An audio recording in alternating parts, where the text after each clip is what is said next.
So for navigation, additionally, you can make use of the view cube. Mo na siyang gitawag og view cube class. Nighttime sana, when you orbit, when you try to navigate using orbit, para ma-off ang angle. Okay? So make use of the view cube like the ray. Click lang na siya. Ang corner class. No? This is view cube. Sample, the corner. Click na nimo. So yan ang iset na kuan, dili na kuan ang angle. Dili siya weird. Or diha, that, and even kung ganahan ka, tan-aw nimo siya sa ubos, I mean, mura kag warm ba?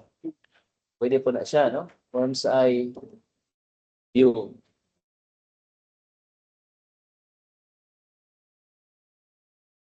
Okay?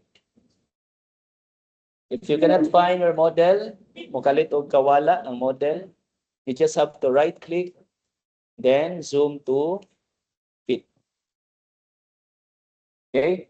If you are bothered by these items, kanang box, pwede ra ka mo select ana, right-click, then hide in view elements. Kana.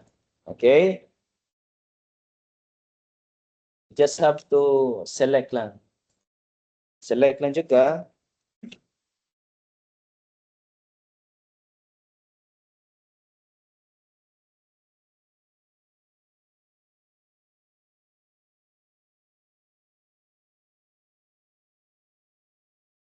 Okay? As well as kaning levels, no? Kung bothered kaning mga levels, you can select that and you can hide in view. The category, pwede po the elements.